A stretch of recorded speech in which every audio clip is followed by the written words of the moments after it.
আমাদের এই কিছু কিছু হাউসওয়াইফদের কি বলো তো, পুজো কি পাশা কি আর কোনো ফেস্টিভ্যালেই কি, রান্নাঘরে তোমাকে ঢুকতেই হবে, আটায় জলটা দিতেই হবে। কারো কারো বাড়িতে হয়তো রাত্রেও ভাত খায়, কিন্তু আমাদের বাড়িতে না ভাতটা চলে না, প্রায় সারা মাসই ভাত চলে না। গরমকালে যখন খুব গরম পড়ে একদিন খুব জোর, একদিন জোর করে, যখন করতে ইচ্ছা করে না।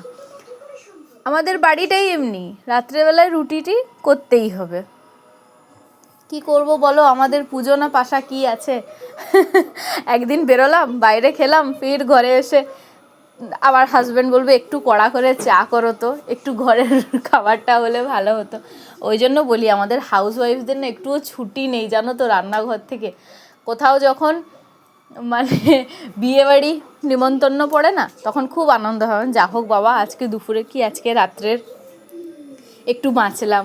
কিন্তু কি বলো তো, এখানে আমাদের গ্রামের দিক তো নিমন্ত্রণ করলে খুব একটা যদি আমাদের ভিতরে রিলেটিভ হয় তাহলে মানে ফুল ফ্যামিলিকে করে, নাহলে গ্রামের দিকে একজনকেই বলে, হয় আমার শ্বশুরমশাই, না হলে তোমাদের দাদাভাইকে।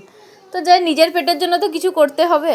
তো যা হোক চলো, রুটি হয়ে গেল, আটা মাখা ছিল একটু ফ্রিজে রেখে দিলাম, কাল সকালে আমার শাশুড়ি মা করে দিবেন, যেহেতু ডায়াবেটিস আছে ওনার, আর তোমাদের দাদা ভাইয়ের তো করতেই হয়।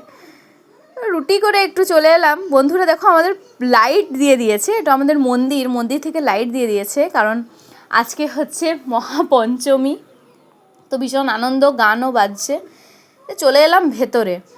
এই বন্ধুরা এটা আমাদের দোকান, তোমাদেরকে সকালে দেখিয়েছিলাম, সন্ধ্যাবেলাটাই ঠিক দেখানো হয়নি। তোমাদের দাদাভাই দোকানের ভিতরে বসে আছে, আমাকে বলছে তুমি এই বৃষ্টির মধ্যে ভিডিও করছো। বললাম কী করবো, রাস্তায় তো প্রচণ্ড কাদা দেখলে, কী করবো, যে তোমাদের দাদাভাইয়ের কাছ থেকে না ডিম নিয়ে এলাম। আমার বড়ো মেয়ে আর ছোটো মেয়ে আজকে দুপুরে নিরামিষের জন্য ভাত খায়নি, ওই জন্য। আর নিরামিষ মানে মাছ হয়েছিল, কিন্তু মাছটা খেতে খুঁজলো না। তো আমার বড়ো মেয়ে টিউশন গেল, টিউশন গিয়ে বলল, টিউশন যাওয়ার আগে আমাকে বলেই দিল যে মা তুমি ডিম করে রাখবে আর আমি এসে ভাত খাবো। তো ঠিক আছে, যেমন কথা তেমনি কাজ, চলে এলাম ডিম করতে। বন্ধুরা তোমাদেরকে আজকে একটা ডিমের রেসিপি শেয়ার করছি। ডিমের রেসিপি মানে যেমন তেলে পেঁয়াজ দেয় ওরকম পেঁয়াজ কি বিভিন্ন মশলা, পেঁয়াজ, রসুন, আদা, টমেটো, যেমন চিকেনে দাও দিয়ে দিলাম। তো স্পাইসি করার জন্য আমার বড়ো মেয়েটা না একটু স্পাইসি খেতে ভালোবাসে, তো একটু সস, গরম মশলা, জিরে গুঁড়ো এসব দিয়ে দিলাম। আর বন্ধুরা আমি না সব জিনিসে একটু চিনি দিই, আর চিনিটা আমার বংশগত অভ্যাস, আমার মাও সব তরকারিতে চিনি দেয়, চিনি না দিলে আমার তরকারির স্বাদও লাগে না, আমি খেতেও পারি না। তো যাই হোক, সে কথায় ঘটি বাঙ্গাল অনেক কিছু আছে, তো আমি তো পিওর ঘটি, ওই জন্য আমার চিনিটা ভালো লাগে। একটু লেবু দিয়ে দিলাম, লেবু দিলে ডিমের গন্ধটা ছাড়বে না, এমনিতেও ডিমের গন্ধটা ছাড়ে না, তোমরা একদিন করে দেখবে। তো এভাবে মশলাটা ভেজে আমি জল ঢেলে দিলাম। তো এক একটা ডিম এভাবে ফাটিয়ে যেহেতু 3টা ডিম, ওই জন্য একবারে ফাটাবে না, একটা একটা করে ফাটিয়ে।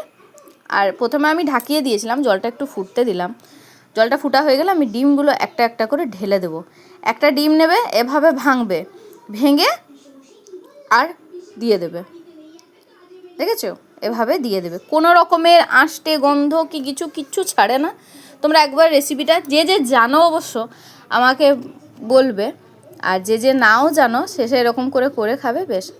দিয়ে আমার না রুটি করলে বন্ধুরা চাকি বেলনি ধুতেই হয়, চাকি বেলনি না ধুলে হয় না। তো চাকি বেলনিগুলোও ধুয়ে নিলাম। আমার বড় মেয়ে টিউশন থেকে চলে আসার সময় হয়ে গেছে, তারপরে হাতটাও ধুয়ে নিলাম। হাতটা ধুয়ে নেওয়ার পর আমি ফাইনাল লুক দেখাচ্ছি, আমার গ্যাসও মুছে নিয়েছি। গ্যাস মোছার পর আমি ফাইনাল লুক দেখাচ্ছি। দেখো ডিমের কোনো রকমের খুব সুন্দর করে মাঝখানে একবার উল্টে দিতে হবে, উল্টে দিয়ে বন্ধুরা আমার ভয়েসের ব্যাকগ্রাউন্ড মানে পিছনে আওয়াজ আসছে, কারণ কি করব আমার বড় মেয়ে টিভি দেখছে, কিছু করার নেই, তো তোমরা একটু মানিয়ে নাও। তো আমি একটু টেস্ট করে দেখি কেমন লাগলো জিনিসটা। তো টেস্টে আমার মনে হয় ভালোই লাগবে, কারণ সস টস দিয়ে স্পাইসি করেছি, তো নিশ্চয়ই ভালো হবে। দেখো আমার রিয়াকশানটা, আমার বড় মেয়ের জন্য পারফেক্ট একদম। বন্ধুরা এটা ফাইনাল লুক। তো চলো আমার 2 মেয়েকে খাওয়াতে হবে, যেহেতু দুপুরে ওরা ভাত খায়নি। তো ভাত নিয়ে চলে এসেছি আমার ছোটো মেয়ে আর বড়ো মেয়ের। তো আমার বড়ো মেয়ে আজকে একটা কাণ্ড করেছে, ও হাতে পড়েছে মেহেন্দি। তো বেড়ে নিয়ে আগে আমি মুছে নিলাম, গ্যাসটা ক্লিন করে নিলাম।